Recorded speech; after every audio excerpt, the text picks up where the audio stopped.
걸어가는 안개만이 자욱한 이 거리 그 언젠가 다정했던 그대의 그림자 하나 생각하면 무엇 하나 지나간 추억. Olá, muito boa noite, bem-vindos a mais um episódio do 3 Graus de Carequice, com a malta do costume. Como nós tínhamos prometido, o episódio de hoje não vai ser para falar de banda desenhada, que é normalmente o território que nós, a que nos dedicamos mais, mas hoje vamos falar da poesia édica da Grécia Antiga. Estivemos a estudar grego. Grega? Peço desculpa, estou no grupo errado, não é? Ora bem, nós já tivemos anteriormente um programa dedicado ao cinema, ou a um filme, que tinha sido o Christopher Nolan, o Tenet, que é um filme, que era um filme, digamos assim, do território popular, e desta feita decidimos falar sobre um filme, digamos assim, mais de cinema autoral, de festivais e com uma circulação ligeiramente diferente. O filme, o título é O Decisão de Partir, do realizador sul-coreano Park Chan-wook, e nós vimos diferente, ou seja, nós não vimos juntos, porque a verdade o Tenet, por exemplo, foi um exercício em que nós, os três, estivemos a ver o filme ao mesmo tempo, juntos. Desta vez cada um viu no seu momento, mas associado a um ciclo de cinema dedicado a este realizador que teve lugar na sala, no cinema Fernando Lopes, que fica no interior da Universidade de Lusófona. Houve um ciclo dedicado a este realizador, lá está, um ciclo que se organizou precisamente porque iria estrear este filme, distribuído pela Alambique, e então foi uma oportunidade de rever alguns filmes, rever algum título que alguém poderia não ter visto dele, e não era um ciclo exaustivo, tinha os filmes mais recentes, mais conhecidos, não tinha os primeiros, e estreou este o Decision to Live. Eu, particularmente, gostei muito do filme, senti que é um filme que me preencheu as medidas em vários aspectos. Eu não gosto muito de ter aquela conversa de o filme é bom, o filme é mau, gostei muito, gostei pouco, porque as coisas não funcionam dessa maneira. Nós não estamos a falar de uma refeição, nem estamos a falar de um preenchimento de uma quantidade. Estamos a falar de um impacto que o filme pode ter de várias maneiras, e eu acho que este é um filme que é particularmente estimulante, e é daqueles filmes que quanto mais pensamos, mais ele se desdobra em coisas para discutir. E o que aconteceu foi que o filme, eu já vi o filme há mais de um mês, acabei por rever, eu vi na sala para aí 3 vezes, e depois acabei por obter uma cópia e fui vendo aos bocadinhos, e obviamente que também está na internet muita coisa. Já agora, eu queria dizer que alguns dos apontamentos que tomei, mas que já falarei, obviamente que eu pensei algumas coisas de uma forma autónoma, sozinho, e outras fui ouvir quem discutiu sobre este tema e tentava ver se respondia, se correspondia ou se me opunha a alguma coisa que foi dita. Portanto, eu queria pelo menos citar, não digo fontes, mas alguns desses interlocutores à distância, que são 2 canais de YouTube, que é o Spikima Movies e Karsten Rundquist, que também tem um excelente canal de YouTube sobre cinema, e os Cinéfilos que Ninguém Pediu, que é um podcast dedicado ao cinema, que por acaso também fizeram uma apresentação pública e uma discussão pública numa das sessões em que este filme foi apresentado na sala de cinema, que eu citei há pouco. Bom, eu antes de entrar um bocadinho porque se calhar, porque se eu for falar muito, depois demora muito tempo e como um bocado do tempo, eu só queria partilhar algumas coisas que não é são pessoais, mas acho que podem fazer sentido. O primeiro filme que eu vi do Park Chan-wook foi o JSA, ou Joint Security Area, que eu vi, eu já não lembro exatamente se foi em 99 ou se foi em 2000, mas foi muito cedo, quando eu vivia na Coreia. E foi um daqueles filmes que eu vi sem legendas, ou seja, eu vi numa sessão normal em coreano. Escusado será dizer, não percebi nada. Quer dizer, não percebi da linguagem. E depois vi uma segunda vez acompanhado, em que a pessoa ia-me fazendo a tradução, portanto não era uma tradução de legendas profissionais, ia explicando. E eu lembro-me de que não tinha ficado muito convencido com o filme. E uma das coisas que eu não tinha ficado muito convencido com o filme é um dos meus problemas muitas vezes com alguns dos filmes sul-coreanos, que tem a ver com um certo humor, uma certa maneira de trabalhar os atores e que tem a ver, obviamente, com diferenças culturais. Mas o que é curioso é porque eu hoje, por exemplo, eu vejo algum cinema ou alguma série qualquer na minha televisão e eu tenho aquelas televisões, como a maior parte das pessoas deve ter, em que nós colocamos num canal e depois, para sair desse canal, desligamos e volta à programação normal da televisão, normalmente os canais abertos. E eu tenho sintonizado para a RTP1. E há uma coisa curiosa, que eu estou a ver um filme fantástico, a qualquer momento, uma série muito bem escrita, desligo e está a dar uma série de televisão portuguesa. E eu, com todo o respeito, eu começo-me a rir com a maneira dos atores falarem. Ainda agora está uma série de televisão portuguesa, que eu acredito que seja muito bem feita em alguns aspectos, mas nós temos os atores portugueses a falarem assim para fingirem que são ingleses. Desculpem, eu não percebo o que é aquilo. Não percebo se é humor, se é sátira, não entendo. Bom, portanto, há de facto coisas muito distintas na maneira como nós vemos e pode demorar. Portanto, algum do cinema coreano, eu tenho às vezes alguma dificuldade em perceber determinado humor. Depois, há outros filmes que obviamente me dizem muito. Por exemplo, eu sei que muitas pessoas gostam do Park Chan-wook por causa do Old Boy e de outros filmes que são muito empolgantes e que normalmente, digamos, existem muitas características, podemos falar nisso também. Há muitas características que são conhecidas dele, nomeadamente sexo e violência, ou seja, as cenas de sexo são normalmente quase explícitas ou bastante fortes, e as cenas de violência são particularmente espetaculares. E este filme tem um grau de diferença em relação a isso.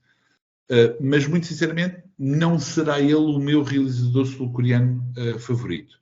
Ou seja, as pessoas também conhecem o Bong Joon-ho, não é? Com filmes mais comerciais, mas para mim, os dois melhores realizadores, muito sinceramente, ou é o Kim Ki-duk, que tem filmes, digamos, de um território um pouco mais intelectual, poético, filosófico, não são filmes muito fáceis, A Ilha, etc. Mas o autor que eu gosto mesmo é o Lee Chang-dong. O Lee Chang-dong, que tem o Oasis, Peppermint Candy, Burning, etc., que são filmes, digamos, dentro do mesmo território que o Kim Ki-duk.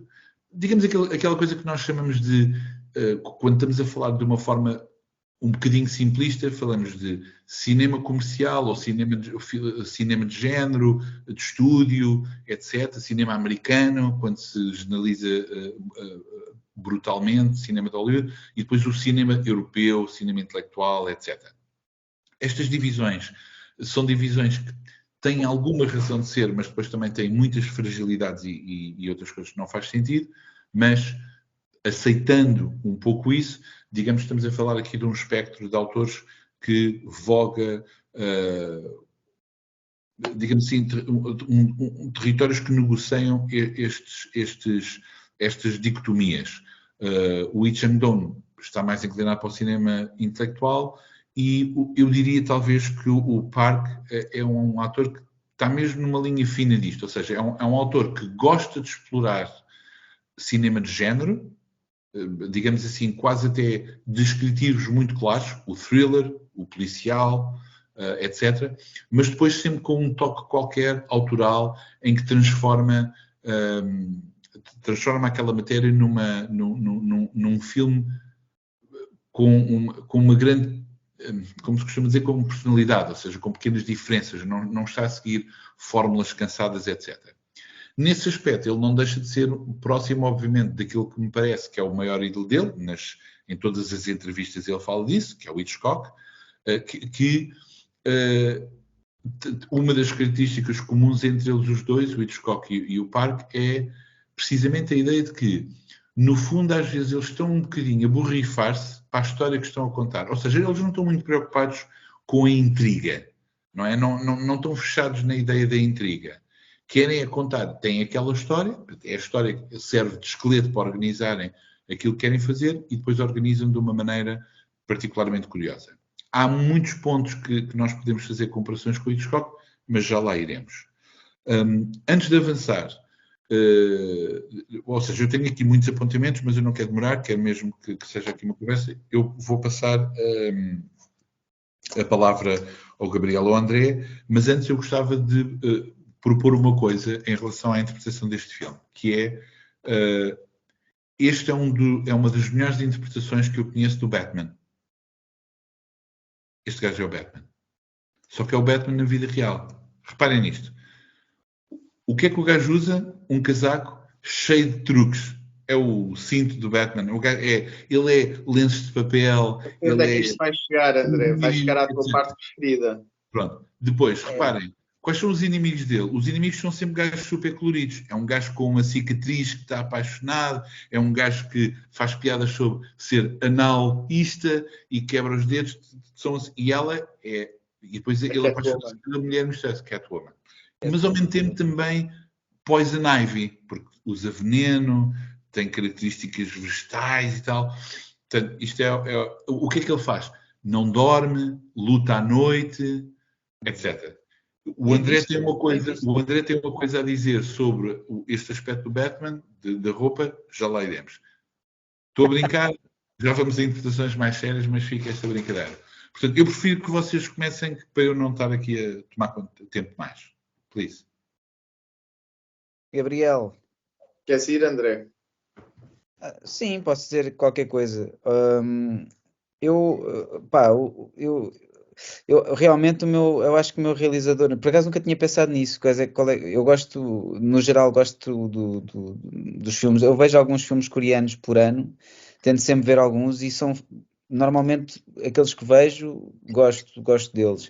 E de facto, se calhar os 2 filmes coreanos que eu vi recentemente gostei mais, além deste, eu gostei bastante deste, é mesmo desse Lee Chang-dong. Eu não tive, nunca reparei que eram do mesmo realizador, porque foi o Poetry e o Burning. Foram 2 filmes que eu vi nos últimos anos, pá, e que ficaram mesmo comigo.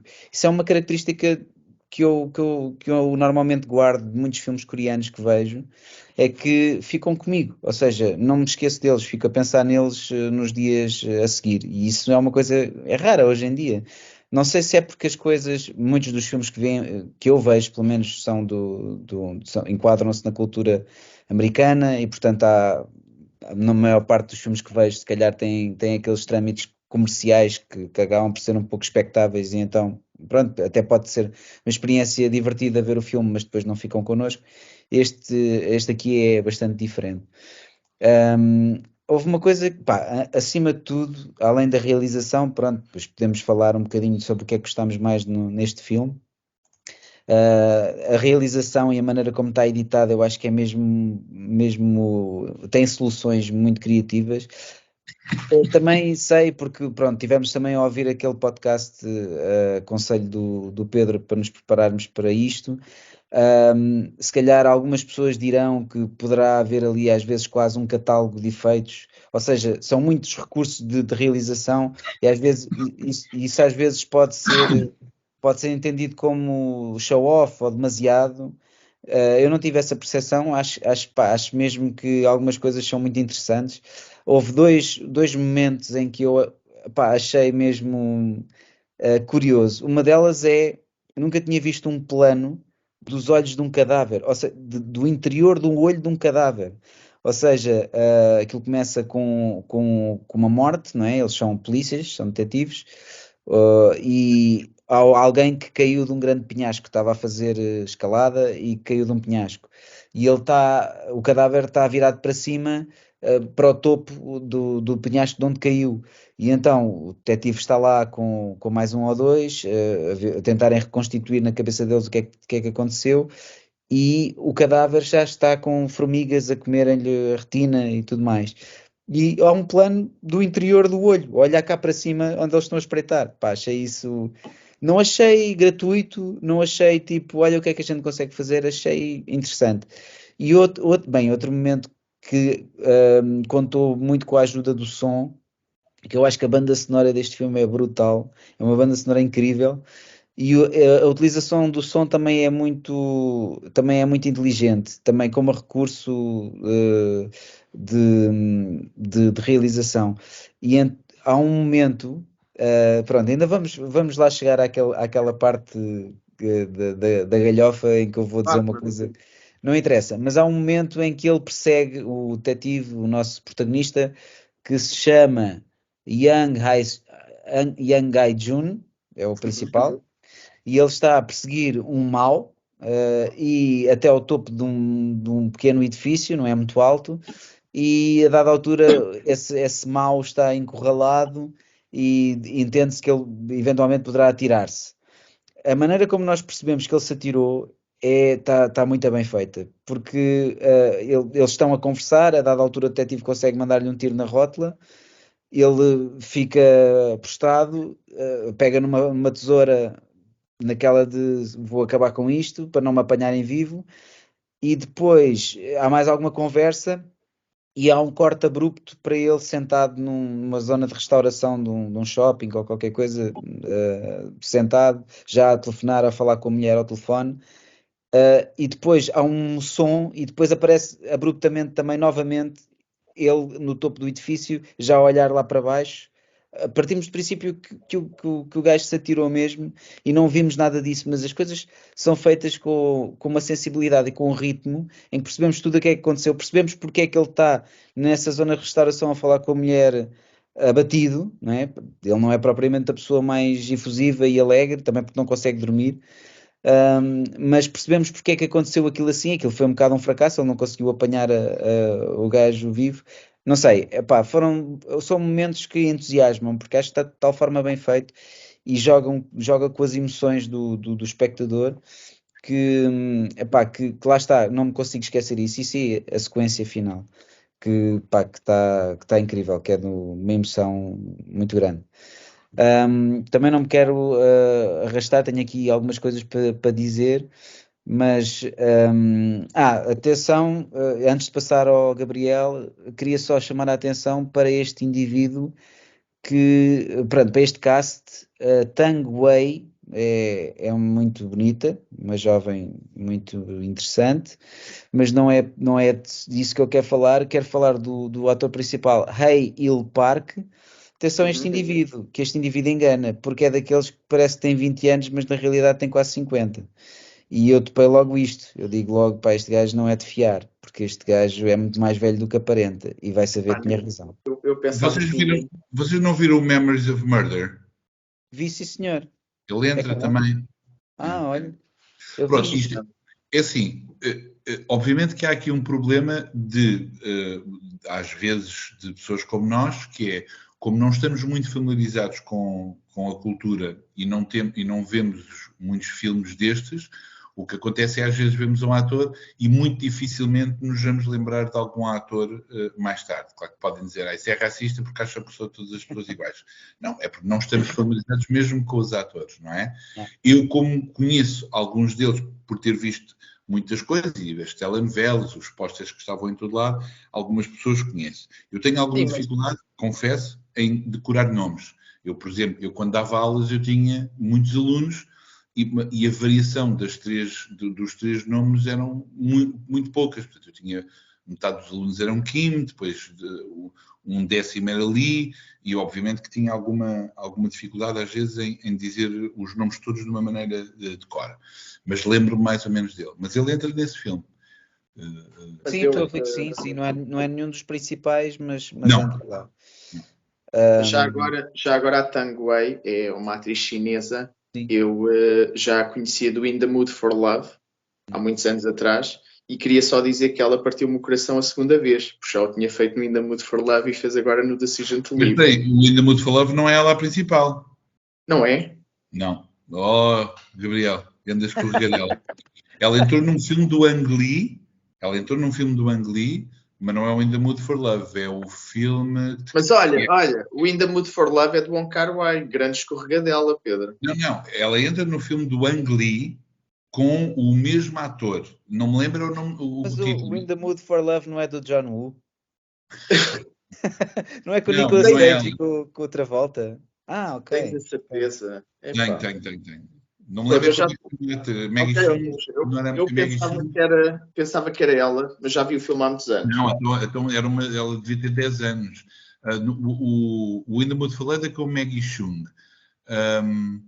O filme do Ang Lee que eu estou a falar, espera só um bocadinho, que é com o Tony Leung. O Tony Leung é que é do mesmo filme.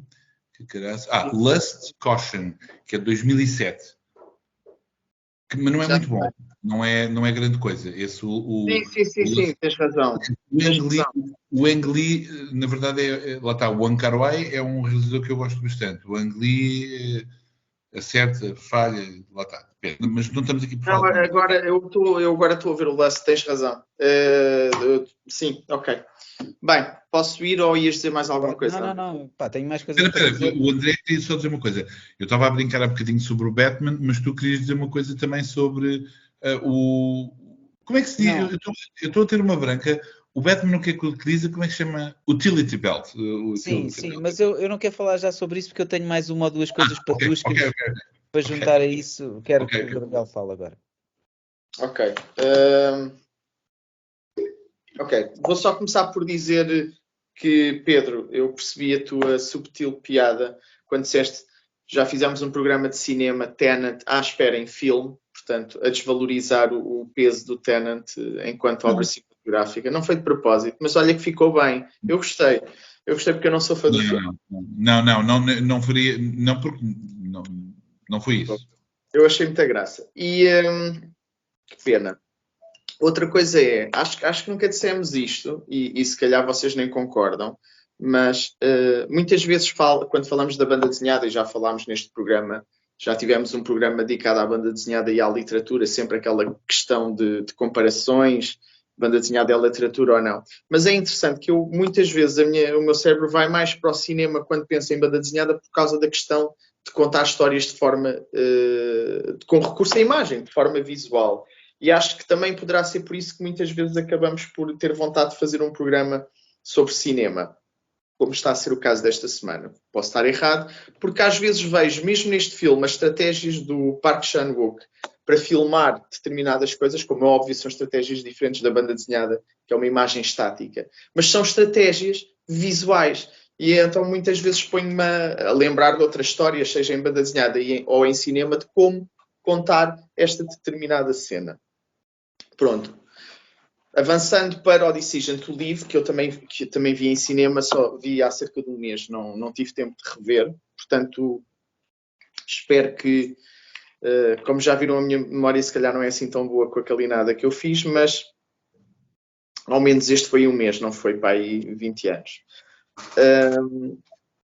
O Decision to Leave, do Park Chan-wook, eu conheci o Park Chan-wook com o Old Boy, não foi como o Pedro. Eu acho que conheci o Old Boy como se calhar a maioria das pessoas. Eu acho que foi o filme que, de certa forma, internacionalizou mais o trabalho deste realizador. Ele fez a trilogia de Vingança, que depois todos foram conhecer, mas eu acho que foi depois do Old Boy ter rebentado, porque foi um filmaço e penso que é o único filme também dele que acabou por ser feito um remake nos Estados Unidos da América. Eu não vi o remake, não tenho interesse em ver o remake, mesmo sendo do Spike Lee, mas era só para reforçar o impacto que o filme teve. Há essa característica da violência no cinema dele, bem, no caso da trilogia de Vingança, obviamente, mas mesmo no anterior, e vou puxar o anterior porque acho que há semelhanças com este último, que é Criada. Eu acho que o último filme que o Park Chan-wook fez antes do Decision to Leave foi Criada, que tem é um romance também com algum mistério. Ele constrói a história de uma forma e depois desconstrói nas partes seguintes, portanto, narrativamente é muito engraçado, mas é um filme mais violento. E o Decision to Leave não. Ou pelo menos não é essa violência física. Nesse sentido, é um filme, é um romance um bocadinho, eu diria, mais voltado para o noir. Obviamente não é preto e branco, mas a forma do mistério, a questão da femme fatale, pelo menos da sedução. Eu acho que ainda ninguém disse, podemos contar se calhar um bocadinho do que é que o filme te trata. Portanto, o Hae-jun é um detetive que se encontra, que de repente lhe aparece um caso de um montanhista que morreu e ele tem que perceber se é um suicídio ou se é um homicídio. A principal suspeita é a mulher dele. Acidente, se é um acidente. Tens razão, desculpa, se é um acidente barra suicídio, não é? Porque mais à frente surge essa questão. Mas pronto, se não estou em erro. E a principal suspeita é a mulher dele e a partir daí começa-se a gerar uma relação entre os dois. Portanto, há um jogo de sedução que não tem que ser um jogo, mas há uma sedução que começa a acontecer entre os dois, uma relação se vai criando e nós neste programa nunca ligámos a spoilers, né? Portanto, eu não sei se chamaria sedução. Isso é uma boa. Ok, aponta aí. Diz isso, sim. Sim, Isso é curioso. Aponta aí, porque eu acho que sei o que é que vais dizer, mas pronto. Mas pronto, acho que podemos ficar aqui, se calhar por aqui na parte da história. Não, podes dizer, então continua. Não, pronto, é que eu queria fazer pronto, visualmente, isto é a parte do filme, portanto, mais ou menos é a sinopse, era o que eu queria dizer. O filme visualmente conta muito bem a história, acho que não é à toa que ganhou a Palma de Ouro, desculpem, o prémio de melhor realização em Cannes, é isto. Escrevi mal, pensei uma coisa e escrevi outra. E uma cena que eu gostava de falar, que gostei bastante, é, por exemplo, no início, quando, pegando na sedução, se calhar já para atacar esses temas, já que salientaste isso, que é no interrogatório. É uma cena muito gira porque os dois ele está a interrogá-la a ela, vemos o reflexo no espelho, há aquela questão de ele ter até encomendado o sushi caríssimo. Ela, de certa forma, começa a tocar-lhe, ok? Ou pelo menos a criar algum tipo de sentimento nele, e ele até desenvolve uma relação um bocado obsessiva enquanto detetive, porque observa à noite, no carro, começa a segui-la e muito focado também no caso, mas também atraído por ela. Depois, a forma como o filme conta a história, isto só para fazer um contraste que mais tarde, quando eles já não estão, portanto, ela foi na verdade a culpada e ele só descobre isso mais tarde e cortam relações. Eles voltam-se a encontrar e volta a haver um crime em que ela está envolvida, e nessa segunda cena de interrogatório nós vemos eles a falarem um com o outro por ecrãs separados, que é uma cena que eu acho que fica em claro contraste com a primeira. Nessa parte, pelo menos, da sedução, se calhar a sedução não é a palavra certa, mas nota-se que há uma quebra entre os dois. Porque é que eu queria ir agora à sedução, então? Porque o filme, narrativamente, às vezes, é um bocadinho rápido, se calhar, a contar a história. Mistura outras linhas temporais, no sentido em que o personagem principal às vezes está a visualizar coisas que aconteceram noutra altura. É isso que eu quero dizer. Eu acho que se compreende tudo bem e a dada altura nós habituamos-nos ao ritmo do filme, mas acho que há coisas que as respostas não vão ser definitivas e se calhar cada um vai refletir sobre o filme posteriormente em casa e tirar as suas próprias conclusões. E muito é na relação deles os dois. Até que ponto ela não o poderá mesmo estar a seduzir no início, com um determinado intuito, e apaixonar-se por ele mais tarde.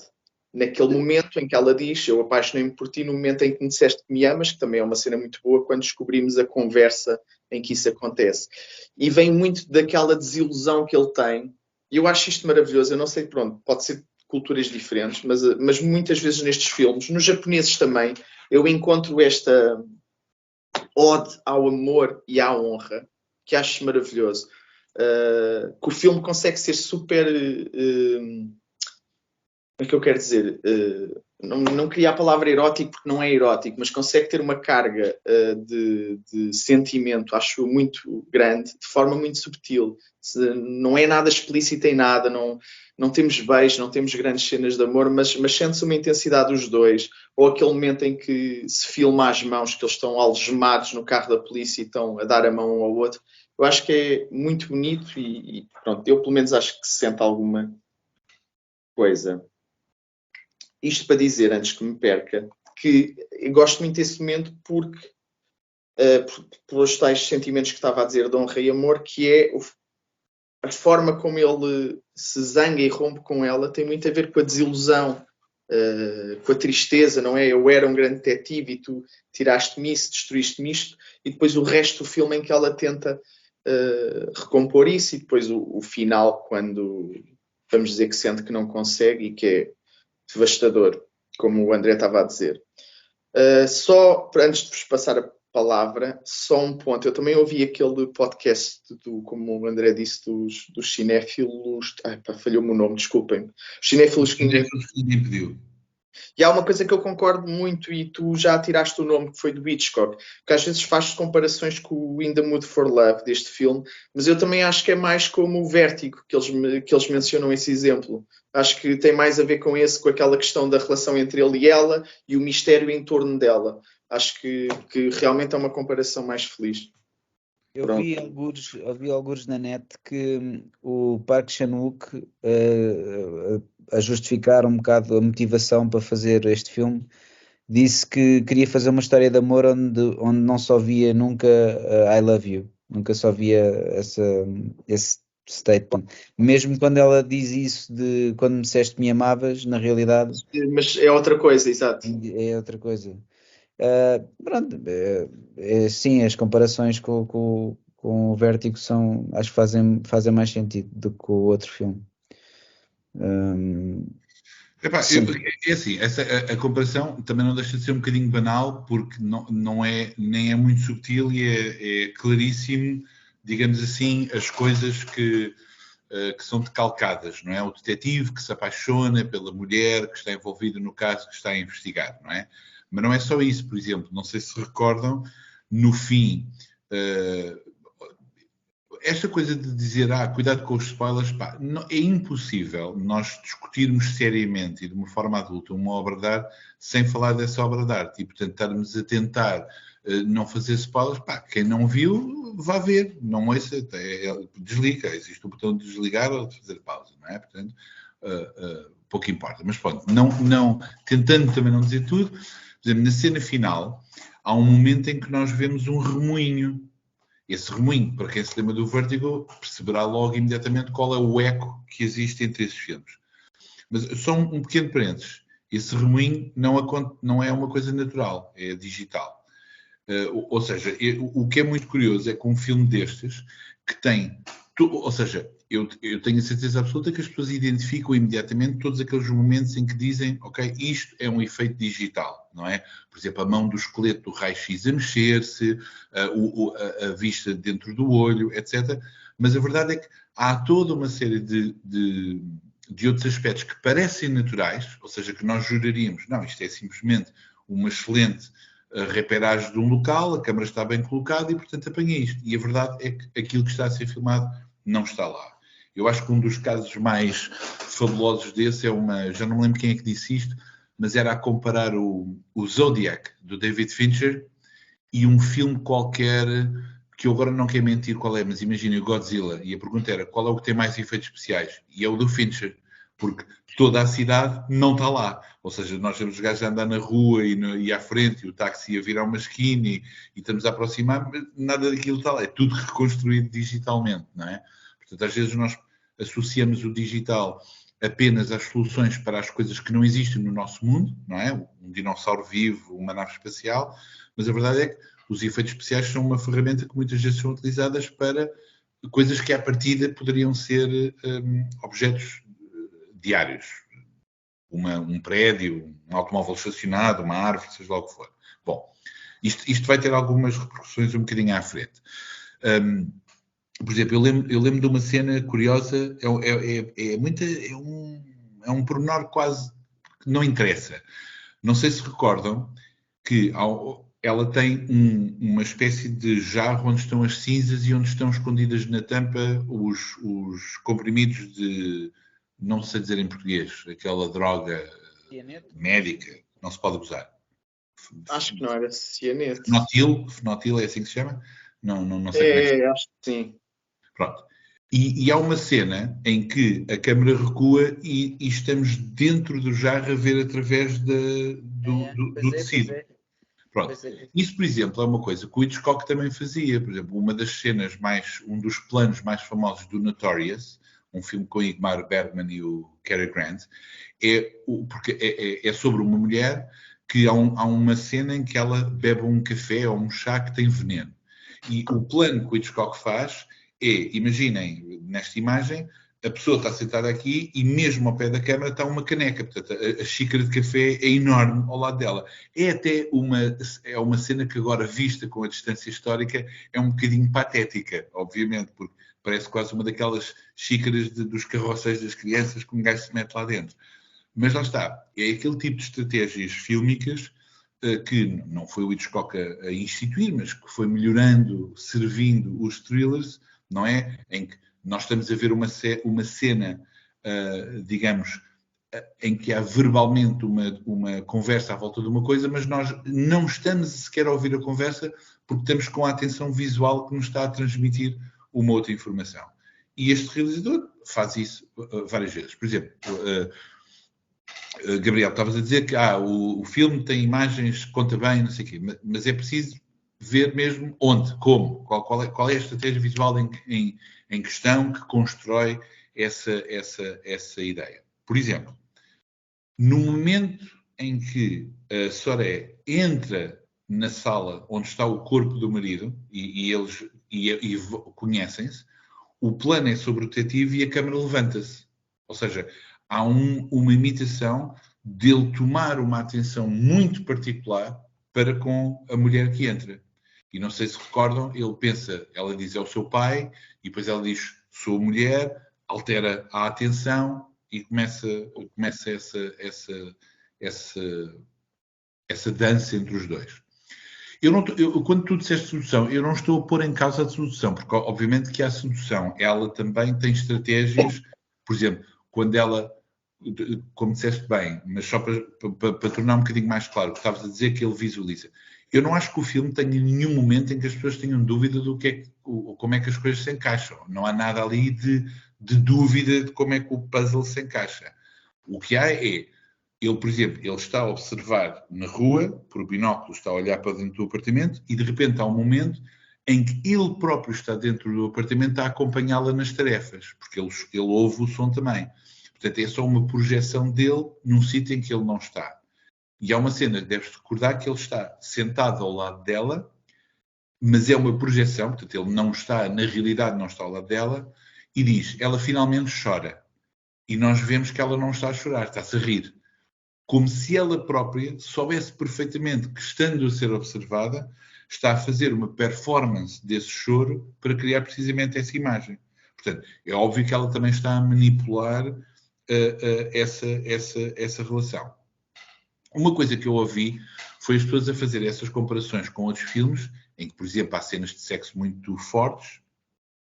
E, aliás, quase todos os filmes dele têm sempre um casal votado à desgraça, à tragédia. Quase sempre, não é? Mesmo o Old Boy, quem não viu o Old Boy, vi-se, não é? É um filme que já tem quase 20 anos. Mas a relação do Old Boy com a miúda, jovem, que depois nós descobrimos porque é que é trágica, mas essa relação é uma relação verdadeira, forte, erótica, etc. Tudo essas coisas todas, mas depois nós percebemos que é trágica por uma razão. Tragédia grega, mesmo quase no sentido filosófico da palavra. E, portanto, todos os filmes dele têm sempre essas coisas. Agora, eu acho este filme, não sendo sexualmente explícito, não havendo, por exemplo, eles não têm relações sexuais, os dois amantes, mas eu não percebi muito bem o que é que estavas a dizer da honra, porque ele é casado. E, portanto, ele está, no fundo, a trair a mulher mesmo daquela maneira. Portanto, não sei muito bem, não estou a dizer que é uma má ideia, mas não sei muito bem para onde é que isso iria. Mas eu acho que estas cenas, muito mais eróticas. Este filme é muito mais erótico que qualquer dos outros. E por erótico, o que eu quero dizer é mesmo a palavra, o sentido que a palavra erótica tem de um movimento de atração, não é físico de sexo, é de as coisas aproximar-se. E quando eu ouço as pessoas dizer, o filme não é muito emotivo, não, a paixão não é muito... A mim o que me dá vontade de dizer, e vou ser um bocado egoísta ou demasiado pessoalizado, é tu não percebes porque tu nunca viveste essa experiência. Porque é impossível uma pessoa que não tenha vivido uma experiência mesmo de o momento antes de, digamos assim, estabelecer uma relação com a pessoa, em que há a certeza absoluta que há um amor mútuo, e é aquela aproximação em que a dúvida continua até ao último momento. E estamos próximos dessa pessoa e queremos mostrar que gostamos dessa pessoa ou que desejamos essa pessoa, mas ainda não é o momento certo de dizer. E então é aquela navegação um bocadinho aproxima, afasta, etc. Por exemplo, uma das cenas mais eróticas que eu conheço na história do cinema, que eu adoro ver essa cena vezes sem conta, é o filme do Martin Scorsese, ajudem-me, com o Michelle Pfeiffer e o Daniel Day-Lewis. A Idade da Inocência. Eu não sei se recordam de uma cena em que eles os dois, portanto, as pessoas que estão apaixonadas um pelo outro, que não consumiram ainda nada, nem um beijo, e estão dentro da carruagem, e ele pega na mão dela, desaperta-lhe a luva e dá-lhe um beijo apenas no pulso. Só isto. Essa cena, tendo em conta a maneira como a tensão foi criada, é uma cena profundamente erótica. E não tem nada a ver com rasgar as roupas, mostrar as mamas e estar ali numa... Sim, sim. Pronto. E é isto. Olha, Ficámos sem o Pedro. Maratona, particularmente potente nessa relação, muito sinceramente. Diz. Mas deixa-me só dizer nesse sentido que é... Conseguem-me ouvir? Eu consigo o Pedro é que está com paragens, mas é possível que o erotismo tenha embargado um bocadinho a Eu dor. fico na dúvida é se aquilo está a gravar e se vale a pena falar. Não, está a gravar, está aqui a contar.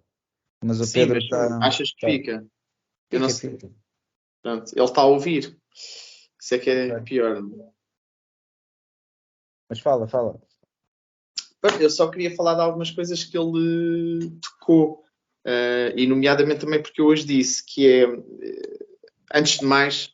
o Pedro voltou. Então, queria só dizer, depois do que tu disseste, duas coisas em relação ao que tu acabaste mesmo de dizer. E uma era... eu disse como elogio a questão do não ter cenas explícitas e ter uma carga enorme, né, nessa parte da relação entre os dois. Mas também não quero com isto dizer que os filmes não podem explorar territórios mais carnais e fazê-lo bem. Mas lembra-me também, dando outro exemplo como tu fizeste, o Luís Buñuel tem aquele filme, o Bel de Jour? Bel de Jour, obrigado, que a personagem principal prostitui-se, portanto, mas é feito com uma enorme subtileza e uma carga erótica enorme. Eu acho que aquilo está super bem feito. A descrição que tu estavas a fazer é diferente do Idade da Inocência, mas eu acho que consegue-se fazer com pouco, muito e com muito bom gosto. Outra coisa era explicar só a questão da honra. Tens razão, escapou-me a parte da mulher. Eu estava a pensar profissionalmente. É um detetive super... que gosta imenso do que faz, quer dizer, tem brio na sua carreira, e aquele é um momento em que ele falha. Ele deixa... Eu só estava a pôr em casa porque eu acho que estavas a reificar em demasia esse conceito da honra, digamos, a papar aquilo que os japoneses têm a mania de falar dos samurais e não sei o quê. E isso é que me... Pronto, assim, como eu confesso que me esqueci do que tu disseste, se calhar tens razão. Estava a pensar numa direção e não ver a imagem maior. Porque uma coisa engraçada no casamento dele, é giro, é que no início do filme Ele até faz piadas com o tal colega de trabalho e eles riem-se.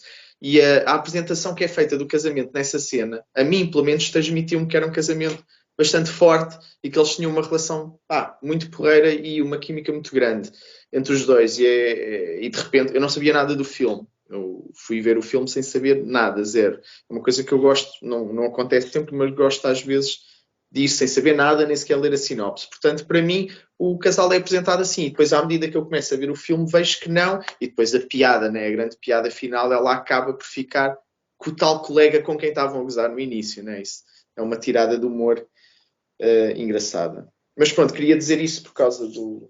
Também só para me justificar um bocado.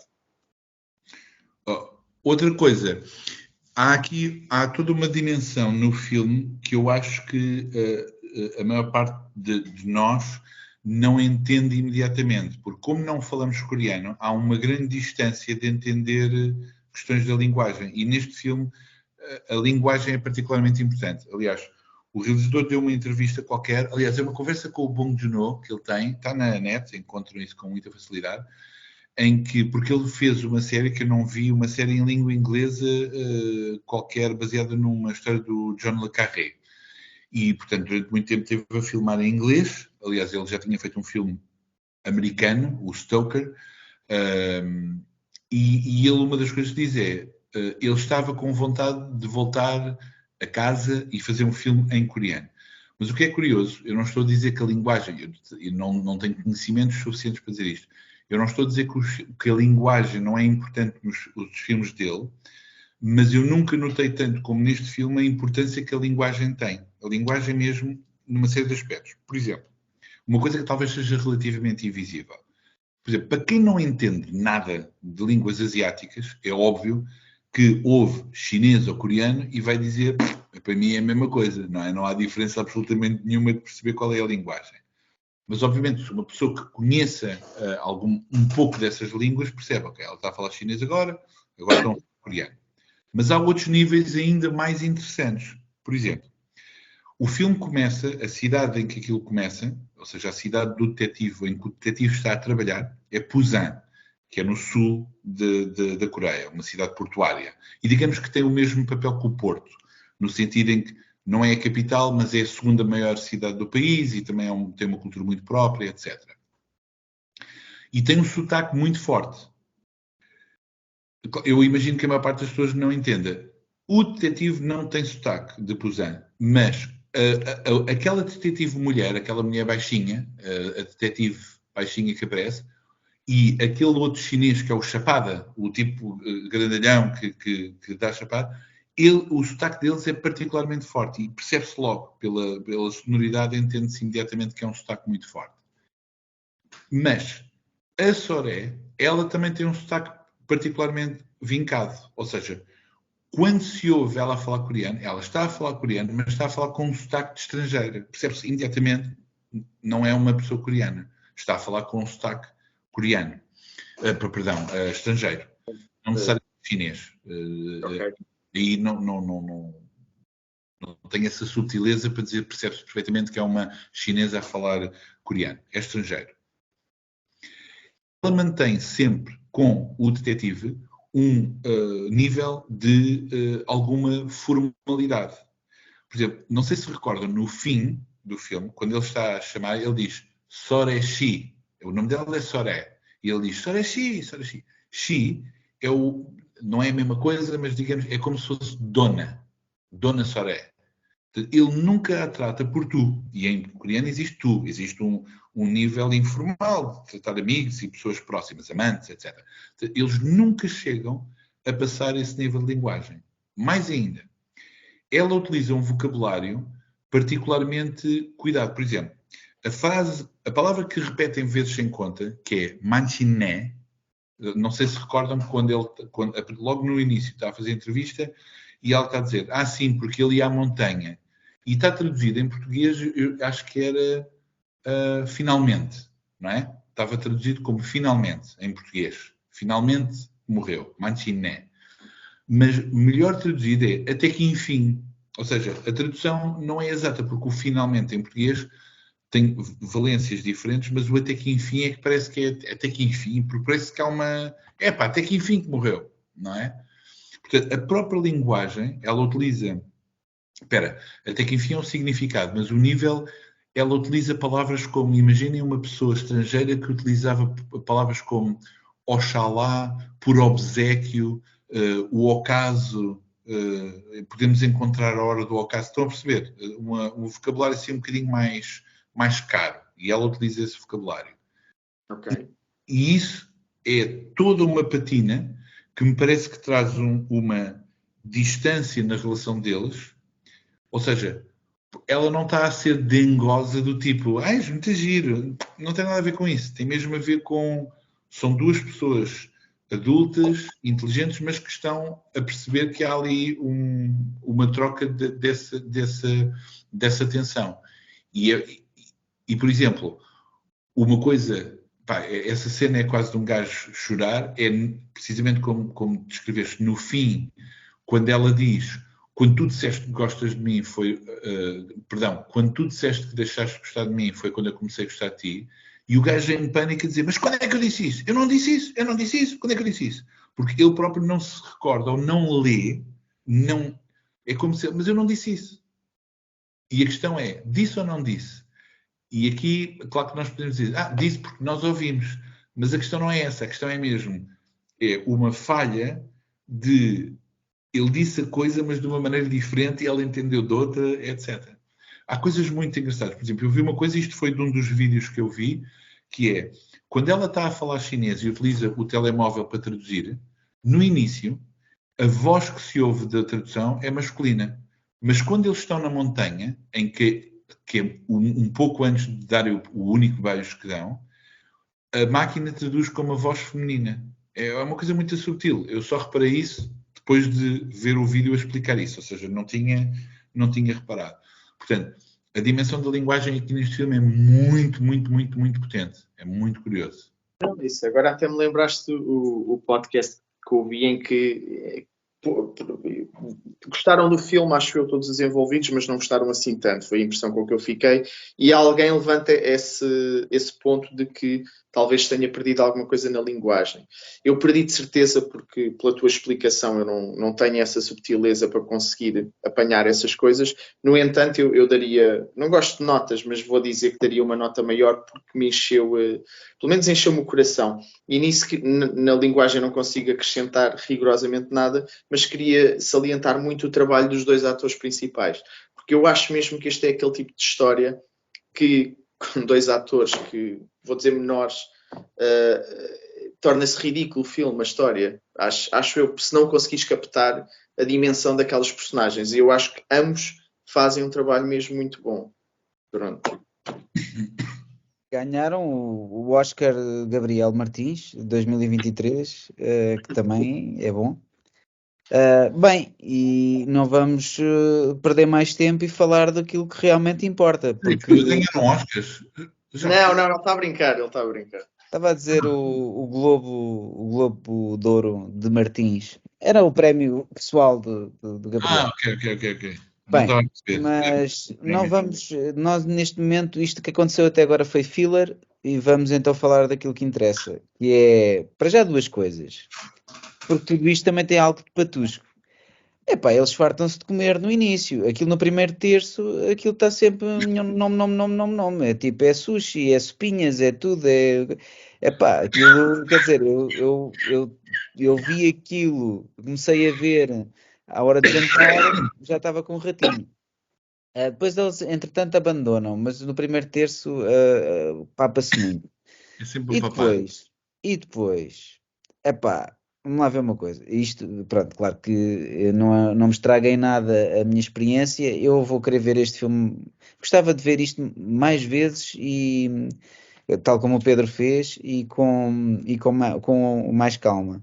Porque o início é um bocadinho frenético, e eu fiquei um bocadinho perdido no início. Era nisso que eu estava a dizer, Pedro, era precisamente por causa do início, que eu acho que narrativamente aquilo levas um tempo a habituar, deu essa sensação e depois apanhas... Mas depois estabiliza, o início é um bocado frenético, depois estabiliza. Mas se formos, eu acho que o início, ao mesmo tempo que pode ser um bocadinho confuso, também é um bocadinho, também é eficaz, porque pronto, para mim, pá, quando são filmes em uma língua que eu percebo, nunca estou muito perdido, porque ao facto de ouvir e ajuda-me, não é? Ali a parte auditiva está completamente, pá, não percebo nada, portanto só posso confiar nas legendas e portanto ou leio legendas ou estou a ver o que está ali a passar-se e então muitas vezes fico um bocado perdido. Mas ao mesmo tempo que é um bocado frenético e pode ser confuso, também é bastante eficaz a caracterizar logo as personagens ou a estabelecer logo a personalidade delas e portanto isso ajuda. O que acontece? A dada altura, o protagonista Yang Ai-jun vai perseguir um criminoso e também até ao topo de um daqueles edifícios baixinhos, que é o que acontece depois mais à frente. E o criminoso tem uma faca e investe sobre o protagonista com o intuito de lhe aplicar uma facada. E o protagonista, a dada altura, procura no seu, como é que é? O cinto de utilidades, e eu a pensar assim, vai sacar da arma, tal como qualquer detetive faria. E vai... O quê? Um detetive que se preze. Um detetive que se preze, vai sacar da sua arma e vai, pronto, vai meter ordem nisto, porque não Mas foi o que ele fez. Foi o que ele fez, ele sacou da sua arma. Sim, Aquilo agora é uma arma. não é propriamente um revólver. Epá, tal não é o meu espanto. E isto eu nunca tinha visto.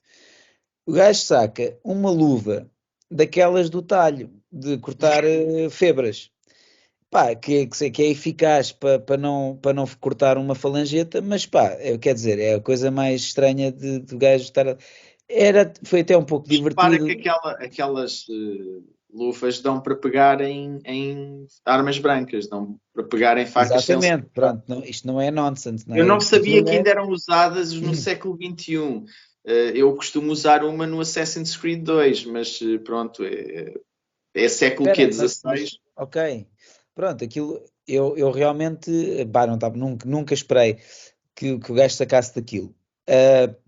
Aqui isto podia ter uma explicação, ou porque os gajos não usam muitas armas de fogo, não sei. O Pedro. É cultural, se calhar o Pedro saberá, por exemplo, se fosse em Portugal era o cacetete. Era logo o cacetete. A questão aqui não é essa. A questão é que. Paio ou um chouriço, que o gajo sacaria. A questão é que, pronto, isto podia ser, ou o gajo não gosta de armas de fogo, ou não se usa, ou não sei o quê, mas mais à frente o gajo, há uma nova perseguição, novamente até ao topo de um pequeno edifício, e ele aí já saca da arma, e até prega um balásio no joelho do outro. Então, pá, não percebi. Claro que isto, pronto, é brincadeira, é o que é. O Pedro há de me explicar um bocadinho melhor. Ele disse que, como é? Que era, não havia muitas armas. Posso só dizer que uma das minhas cenas que eu adorava em filmes de época era o tirar a luvazinha e o desafio para um duelo. Pumba, luva na cara. Bem, aquela era capaz de aleijar, porque aquilo parecia de ferro, não é? Porquê que isto aconteceu? O ponto é, uma pessoa com uma luva daquelas, dando um soco, vai aleijar a mão de certeza absoluta também, não é? Acho que sim. Nunca experimentei na vida real. O que eu disse, mas ouve lá, o meu conhecimento também é limitado, mas pelo que eu entendi, não há o acesso a armas de fogo não é muito, não é muito difícil na Ásia. Ou seja, o porte de arma não é uma coisa mas comum. Ele é polícia, não é? Ele é polícia. Não estou a falar de polícia, estou a falar de criminosos. Portanto, sabes, existem as máfias, grupos criminosos, mas quando existem conflitos, normalmente é facas de peixe, é à facada, não há tiros, não há muitos tiros. Mas é estranho, não percebi porque é que ele nesta ocasião saca daquela luva e depois mais à frente.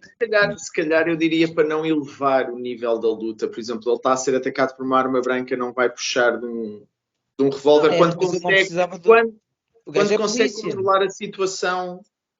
O gajo é polícia, pá, apontava-lhe a arma, o gajo rendia-se e levava-o para a prisão. Agora a luva, pá, tudo bem. Mas é que na luva, só para fechar isto, na luva tu dás uns bons papos e tu sabes bem que isso tem outro valor. Mas para isso usavas uma daquelas, o punho clássico, não sei como é que se chama aquela coisa que se põe os anéis, uma soqueira. A soqueira.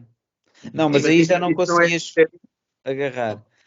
Deixa-me deixem-me só dizer mais uma coisa. Eu gostei muito daquelas partes em que, por exemplo, quando ele está a reconstituir na cabeça dele o que é que aconteceu ao marido, ao montanhista, ou ao alpinista, Sim. ele está lá. Ou seja, Yeah. eu não sei se isto também não é uma pequena referência ao facto de ele não dormir.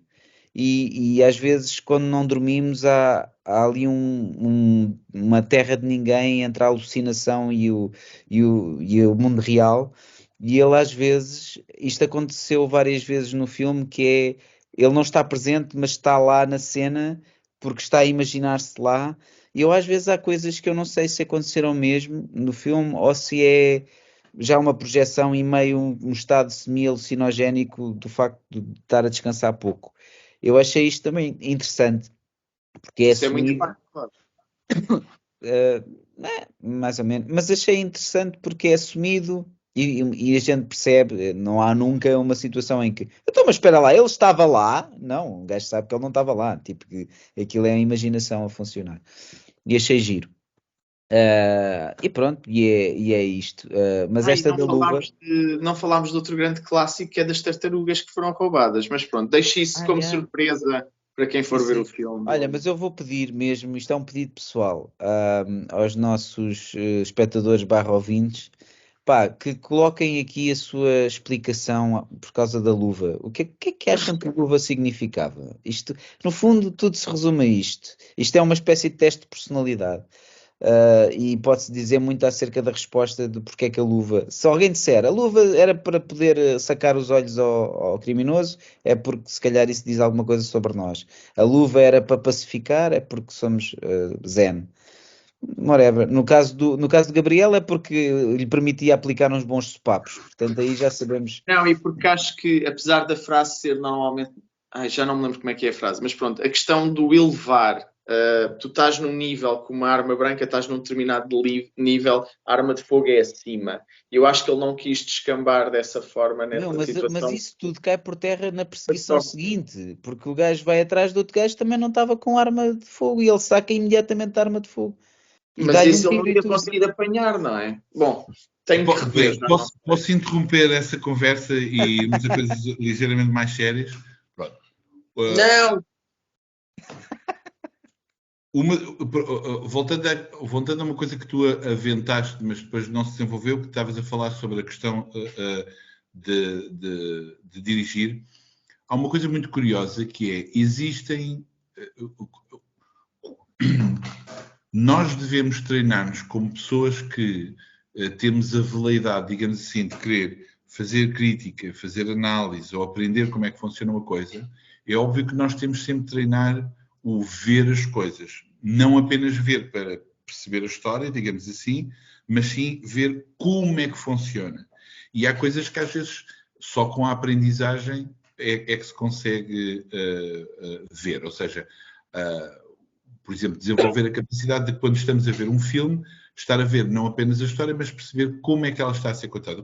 A posição da câmara, o enquadramento, o plano, o ângulo, como é que se faz a transição, qual é o tipo de junção que se está a fazer dos planos, como é que funciona o som. Por exemplo, o tratamento do som é muito interessante. Eu gosto muito de cenas quando nós estamos a ouvir música que é música diegética, ou seja, que pertence à cena, de repente a música torna-se incidental e preside de uma forma superior à história e depois volta a ser da história. E há uma cena, precisamente das tartarugas, que é muito curiosa, porque o som está a ser ouvido no rádio do carro, depois estamos a ouvir como se fosse a música e depois é a mulher dele a ouvir em casa e desliga a música. Ou seja, é uma coisa que seria impossível fisicamente, mas são formas de criar transições muito interessantes. Este realizador é um tipo que está sempre sistematicamente à procura de soluções desse tipo. Por exemplo, uma das coisas que eu sei é que ele é particularmente intenso na maneira como desenvolve storyboards. Ou seja, os filmes dele, os storyboards são sempre muito planeados. Muito escrito o argumento e depois o storyboard é também muito planeado. O que é curioso, porque depois há outros realizadores, por exemplo, que nem sequer utilizam storyboard. O Herzog, por exemplo, na masterclass que ele fez há relativamente pouco tempo, ele diz que os storyboards é para cobardes. É uma provocação. É curioso. Ou seja, cada realizador trabalha da sua maneira. Mas houve um daqueles vídeos que eu vi, analisa precisamente a cena da interrogação que tu falaste, em que nós temos planos em que temos o detetive de um lado, a mulher à frente dele e os reflexos atrás. Portanto, no fundo, nós estamos a ver 4 corpos, não é? 2 reais e 2 reflexos. E é incrível, isto não é uma coisa que eu consiga notar enquanto eu ver o filme, porque os nossos olhos só conseguem olhar para um desses objetos, ou seja, temos uma impressão geral, mas não estamos a olhar só para um objeto, não é? Ou olhas para uma personagem e não estás a ver os outros como deve ser, só com a visão periférica. E acreditas que essas cenas estão sistematicamente a focar uma coisa, a focar a outra. Às vezes estão as personagens reais bem focadas, mas o reflexo está desfocado. De vez em quando estão eles desfocados e está o reflexo focado. De vez em quando está apenas o reflexo dela focado e mais nada desfocado. E está isto é impossível de nós vermos, a não ser repetidamente ver a cena vezes sem conta e tomar em conta isso. E tem a ver com os diálogos. Há uma cena que se percebe isso, que é logo ao início, quando nós temos enquadrados o detetive mais jovem, o detetive o principal e a Soraya à frente. E ali temos uma coisa simples, que é foca um, foca o outro, utilizando o shallow focus, e, portanto, o foco vai focando um ao outro. Isso é fácil de detectar porque é apenas um ponto de atenção, mas quando temos 4 é mesmo difícil. E isto são algumas das subtilezas que são utilizadas aí. Um plano, que também foi outra pessoa que me chamou a atenção, é quando nós temos aquele plano de zénite sobre a praia, mesmo no fim, em que ele está a subir, e vemos as ondas a chegar à terra, e uma das ondas faz o perfil da Soré. O que é curioso é que eu chamei a atenção disto ao Gabriel e ao André, e o André disse-me, meio a gozar, não se vê nada, isto é uma parvoíce, não se vê nada. Mas, quando tu disseste isto e enviaste o momento, foi aí que eu reparei que o perfil bate exatamente, ou a onda toca no perfil, quando ele grita o nome dela pela primeira vez. Ou seja, há uma coincidência no som. Isso, estás a ver, eu tinha visto vezes sem conta, coincidência não é isto, são filmes montados, como é óbvio, não é? É coincidência. Aquilo foi ali uma ondinha que galgou uma duna. Vou só partilhar que o André mandou-nos uma imagem que era a cara do Becas a ser a onda. E eu fartei-me de rir com isso. Devias partilhar. Está muito bom. Exato. Pode ser qualquer coisa. Não, mas lá está. Isto é só para demonstrar que este é um realizador que tem mesmo um cuidado ou um interesse em, lá está, manipular as imagens, às vezes com instrumentos digitais, para criar coisas não espetaculares, no sentido de a mão do raio-x a mover-se, não é? Ou o olho, que é uma coisa que ele utiliza em quase todos os filmes, é formigas, insetos no corpo, é quase uma coisa frequente. Mas para fazer coisas destas que são, que às vezes até são tão repentinas que até podemos não notar na primeira vez, não é? Mas isso acontece. Uma outra dimensão que eu gostava de discutir, mas é uma dimensão para a qual vou só apontar algumas coisas, porque já estou a entrar numa coisa um bocadinho profunda e que não tenho os instrumentos certos, é que este filme também tem algumas questões bastante complexas da cultura asiática clássica. A cultura clássica. Por exemplo,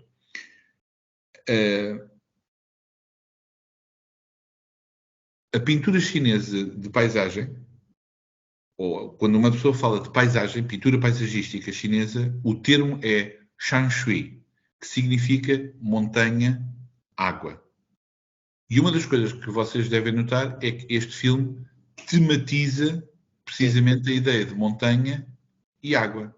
Aliás, um dos planos finais mais fabulosos é a montanha de areia que derruba com a água e aparece o sol, que, digamos assim, sumariza toda a relação dos dois. E há um momento em que ela cita Confúcio e que utiliza uma frase relativamente conhecida que é, eu agora não me lembro exatamente, mas é: as pessoas corretas são da montanha, as pessoas com coração são do mar.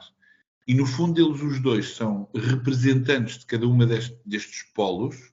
Não sei se lembram daquela cena que ele diz: eu sou do mar, sou um homem do mar, e a mulher diz: não és nada. Ou seja, nega esse papel que ele tem. E é como se eles... Repara, ele está sempre a subir. E podemos tentar ver como se ela estivesse a descer. Ou seja, há ali há um movimento claro entre a montanha e a água, não só como paisagens, como palcos das ações, mas também simbólicos. Curioso. 2 coisas curiosas. Ou 3 coisas curiosas. Número 1. A montanha a que o marido subiu não existe. Aquilo é totalmente digital. É uma coisa curiosa, não é? E a praia, eu não consegui, já procurei tudo, eu não consigo perceber onde é que é aquela praia. Bom, obviamente que eu não conheço a costa toda, é um bocado difícil de descobrir onde é que é aquela pedra. Mas a verdade é que eu não consigo perceber exatamente se aquela praia existe mesmo, com aquelas formações rochosas, etc, etc, ou se também é uma construção digital. Portanto, não deixa de ser curioso a ver essa possibilidade. Portanto, a montanha sei que não existe, que é digital.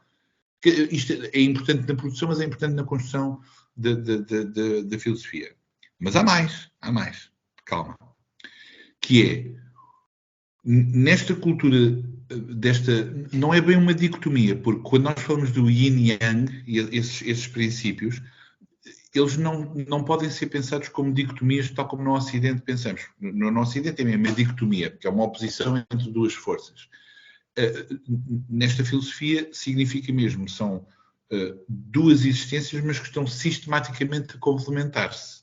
Por isso é que o yin e yang não é apenas uma parte preta e uma parte branca, é uma parte branca que tem um olho da outra cor, não é? Portanto, é sempre uma questão de tensões e de complementaridade. E qual é o elemento que é o ponto de encontro entre a montanha e a água? É a neblina. E este filme está sistematicamente a também mostrar a neblina daquela cidade, que não existe. Aquela cidade onde a central nuclear, essa cidade não existe, na verdade, é inventada só para o filme, onde a mulher trabalha. Isto é mesmo o Batman, afinal, porque Gotham City É o também Gotham não City, ao lado de Nova Iorque. E depois, por exemplo, há muitas coisas curiosas. Se virem o filme outra vez, só a pensar no tempo, reparem que ele diz, não teve a nevar aqui, porque ele está na montanha onde está a nevar, mas depois não neva lá em baixo, etc. E agora há uma coisa mais curiosa ainda, que é, existe uma escola dentro da pintura de paisagística chinesa, da dinastia Tang, uma coisa qualquer assim, que é a escola de pintura paisagem, e o nome é Shungyi Shanshui, que significa azul-verde.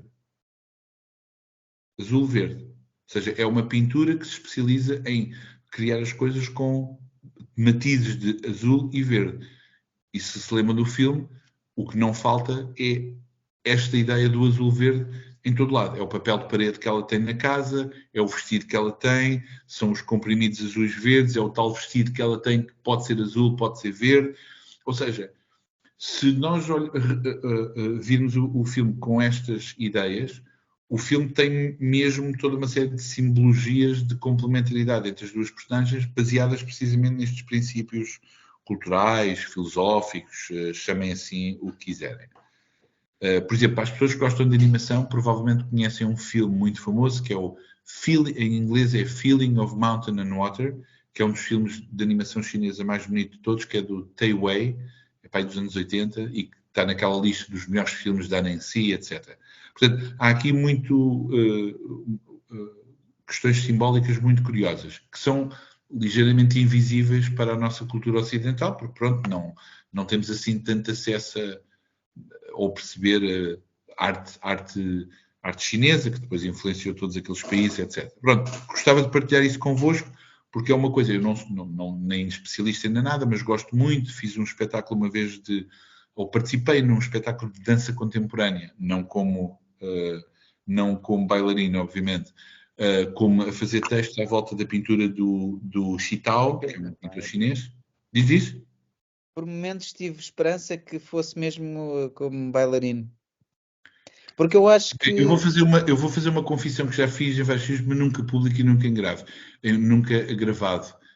vou-vos dizer, por incrível que pareça, eu quando tinha 16 anos fiz um curso de dança jazz.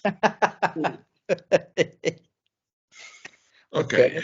Era o tempo do flash dance. Flash dance, aquelas escolas, já não lembro como é que era. Mas eu não sei se não seria pior se tivesses feito dança hip hop.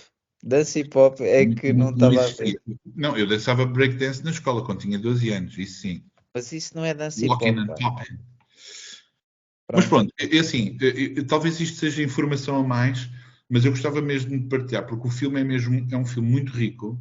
Mas é uma informação interessante para rever o filme com atenção a estes pormenores. Eu acho que é mesmo daqueles filmes é daqueles filmes, bem, qualquer filme, obviamente, que nos recompensa sempre em voltar a ver.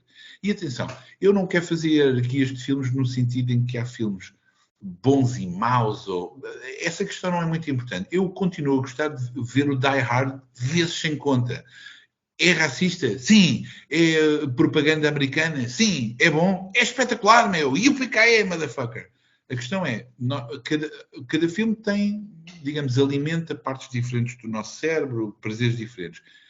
Eu estou em crer, posso estar enganado, que este filme é daqueles filmes que eu verei daqui a 5 anos ou 10 anos, mais 10 anos já acredito não estou cá, mas ver várias vezes e há de sempre ser um filme rico de explorar de uma forma intelectual, estudar, não sei, acredito mesmo. É um belo filme e tenho muita vontade de o ver novamente. Não, tenho muita vontade. Acho que é um filme muito, como tu dizes, é muito rico e dou por mim muitas vezes a pensar em cenas diferentes do filme. Não é só uma em específico, mas há vários momentos do filme que fiquei muito a pensar na questão da ligação emocional também pelos comentários que eu vi das pessoas que não conseguiram criar uma tão grande e mesmo gabando o filme enquanto não da forma que o Pedro disse, mas enquanto o valor visual, simbólico, artístico e o que o Pedro disse tudo o que o Pedro disse que acrescenta valor e nos faz ter vontade de ir rever o filme para apreciar melhor essas partes, realmente poderia continuar a ser um filme frio. Por exemplo, há realizadores que eu acho que são mais frios do que outros a contar a história, ótimos, que eu também gosto, há vários tipos de cinema, mas aqui, portanto, ou seja, podíamos ter isso tudo e não criar ligação com os personagens ou com a história, mas pronto, no meu caso eu acho que isso, pronto, não foi o caso, funcionou bem, eu senti-me ligado a ambos e por isso é que o fim também foi um valente murro no estômago e saí da sala de cinema um bocado a cochear e tudo. Eu se calhar eu era um bocadinho bruto até nessa coisa de emoção. Repara, quando nós falamos do Nolan, uma das coisas que eu chamei a atenção, eu gosto dos filmes do Nolan, acho que são filmes interessantes, empolgantes, etc, etc. Mas ele, por exemplo, eu acho mesmo que é uma pessoa que não sabe escrever personagens femininas. E como não sabe escrever personagens femininas, não consegue fazer histórias interessantes de amor, não é? De paixão. Não é esse o objetivo dele. Pronto, não é. Portanto, não vale a pena estarmos a disfarçar e estar à espera disso nisso. Agora, quando eu vejo as pessoas a dizer que estes filmes não são emotivos, mas vejo, por exemplo, vejo um filme como o Cenas de um Casamento, aquele filme com o Adam Driver, acho que falámos sobre isso também alguns, não? Espera aí, esse é o História de um Casamento, o Marriage Story, né? Cenas do Casamento, exatamente, porque vimos ao mesmo tempo. É só porque o Scenes from a Marriage é do Bergman e é um portento de... Não é Bergman, porque ele não é americano, é Bergman, e não é do Bergman, é um remake, meu amigo. Cuidado. Não, eu estou a falar do Bergman. Sim, mas o Cenas do Casamento, a série estreou pouco depois do filme que eu estou a falar do Casamento. Olha, em primeiro lugar, eu nunca disse que era uma série, mas em segundo lugar, o original é uma série que depois foi editada e convertida em filme do Bergman. E eu tenho a certeza absoluta disto. Bergman. Sim, mas nós quando falámos sobre isso, estamos a falar da série com o Oscar Isaac e a... Como é que ela se chama? Nós nunca falámos disso, acho eu. Não. Então estou a confundir com... mas pronto, são coisas que vi ao mesmo tempo. E lá está. Qual é que é o filme do Adam Driver? Marriage Story. Marriage Story. Por exemplo, esse filme é insuportável, porque estão aos berros sempre. Ou seja, parece que é preciso telegrafar as coisas, que é eu estou triste e estou irritado. Parece que é preciso fazer isso para Também não é assim, perceber as também não é emoções. assim tão... Eu não estou a dizer que as pessoas não gritam, claro que se discutem e batem com as mesas, mas não é preciso fazer isso, não é preciso ter esse tipo de explicação, desse grau de explicação.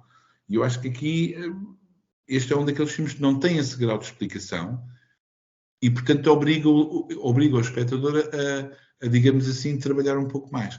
Outra coisa é que a verdade é que eu sei que isto é um clichê estúpido dizer, mas isto é daqueles filmes que ver num ecrã grande com aquela entrega é mesmo diferente. Eu também vejo filmes em casa, Não, mas mas a eu entrega concordo não é a contigo, eu mesma. concordo contigo. Não é a mesma. Como é óbvio, eu também tenho que ver filmes em casa e não sem outra hipótese, mas quando saí da sala de cinema estava mesmo muito contente e mandei-vos logo mensagem a dizer como adorei o filme, porque acho que vale mesmo a pena ver em sala. Sobre o Marriage Story, eu ouvi pessoas que se divorciaram gabar o filme no sentido da autenticidade. Eu não posso comentar muito porque nunca passei por isso. Já ser um detetive que bate na boca a um gajo com uma luva de metal, isso sim, isso identifico-me bastante. Terça-feira. Terça-feira às 18. Muito bem. Olha, isto é caso para dizer manchiné. Até que enfim. Exatamente. Sim. E vejam o filme, pá. Aconselhamos, acho que aconselhamos os três, vejam o filme. É muito bom. Sim, e os outros filmes do Park Chan-wook, eu sei que vocês falaram de outros realizadores, mas para não sair agora do tema, pá, valem a pena. Eu acho que é um realizador que vale mesmo muito a pena. Não é só o Decision to Live, mas está aqui um belíssimo filme para começar se quiserem, ou acabar, o que seja. O valer a pena, vejam tudo e mais alguma coisa. Muito bem. Sim, claro, Obrigado. tudo vale a pena. Já temos tema para o próximo programa, mas penso que não vamos divulgá-lo, não é? Para manter algum mistério, ou querem dizer? Por acaso até era giro, não sei. Então, Não podemos sei. dizer. Mas sem especificar. Sem especificar. Pronto. O tema será alguns dos mitos / clichês das coisas que se dizem da BD. Pronto. Está bem, não é? Sim, há alguns mais específicos da banda desenhada portuguesa, do nosso meio. Muito bem. Eu não vou falar muito sobre os livros, queria só mostrar algumas coisas. Em primeiro lugar, isto já é old news, na verdade, mas realmente estou muito contente em ver que a oferta da mangá em Portugal está mesmo, pronto, de boa saúde, não só com o novo livro da Sendai do Hideshi Ino, que é um clássico, e também estou muito contente que agora temos o livro, a série Sunny, do Matsumoto, também estou muito contente que isto existe em português. E queria só falar de um livro que na verdade é mais um catálogo ensaio, que é Arte Bruta e Bande dessinée. É um estudo sobre os cruzamentos entre arte bruta, outsider art. Estes termos são sempre muito problemáticos e este livro discute essa nomenclatura e cruzamentos com a banda desenhada. Há muito trabalho aqui, por exemplo, de pacientes de hospitais, de saúde mental, que depois trabalham com artistas, workshops. Banda desenhada é muito interessante. Isto é daqueles livros que interessará curadores de arte terapeutas, uma série de áreas. Outra coisa, queria falar do melhor livro, apesar de ter a data de 2022, é um livro de 23, que muito provavelmente vai angariar todos os prémios, que é o Fazer Isto Ensinar, que é um ensaio sobre o Bordal Pinheiro e a banda desenhada. É um livro pequenino, mas bastante denso, tem muito texto, e foi escrito por uma pessoa que, pronto, se encontrarem à noite, passem para o outro lado do passeio. Ouvi dizer... Diz, Gabriel. Não, é uma compra que vale a pena. Ouvi dizer que o papel como guardanapo também funciona, caso não gostem, dá para reutilizar. Guardanapo não aconselho, mas para absorver fritos, para limpar os fritos depois, ótimo. Sai a patanisca posto aqui em cima. E será que esse nós somos dignos de adquirir ou também é melhor deixar para outras pessoas que irão usar? Olha, penda boca. Está à venda para já exclusivamente no Museu Bordal Pinheiro, porque não tem circulação comercial, não está no circuito, não tem distribuição comercial. Tem que lá passar para comprar. Olha, já agora, eu acho que isto vai para o ar antes. mas o lançamento será no dia, é um dia de semana, infelizmente, mas é no dia 7, que é uma terça-feira, se não me engano, às 6h30, com a Sara Figueiredo Costa. Portanto, se quem quiser aparecer, terei todo o gosto, obviamente, em receber as pessoas. Mas eu sei que é uma hora complicada para quem trabalha. Lembraste-me de um livro que queria Ou falar. para quem tem vida pessoal. Queria só salientar uma coisa, por causa que eu sei que não tem nada a ver, mas fizemos aquele especial também um bocado a dizer o que é que queríamos ver mais de banda desenhada em Portugal, e uma das coisas que eu pedi foi precisamente em relação ao mangá. E curiosamente, pouco tempo depois, descobri o Sunny também, ainda não comecei a ler, do Taiyo Matsumoto pela Devir, e também comprei porque é do género. Pá, é mesmo isto, olhem, obrigado, fiquei mesmo contente. Mas E sabes o que pronto. é que isso significa? Que o Pai Natal te ouviu, Gabriel. Pois, eu gostava de dizer que sim, ficava muito orgulhoso, O Pai mas sei Natal que não. existe. Mas, pá, estou a gostar desta direção, sem dúvida. Agora, a questão é, comprem, porque lá está, se as pessoas Não não vale a comprem, pena. as editoras depois dizem, epá, não vendo, não vou fazer mais apostas. Portanto, Por isso é que eu fiz questão de mostrar o livro. Eu não é só falar, estou aqui. não é só falar como alguns. Bom, já chega. Pessoal, Tchau, pessoal. até para a Obrigado. semana. Deus. Até breve. 눈을 떠라 눈물을 감추어라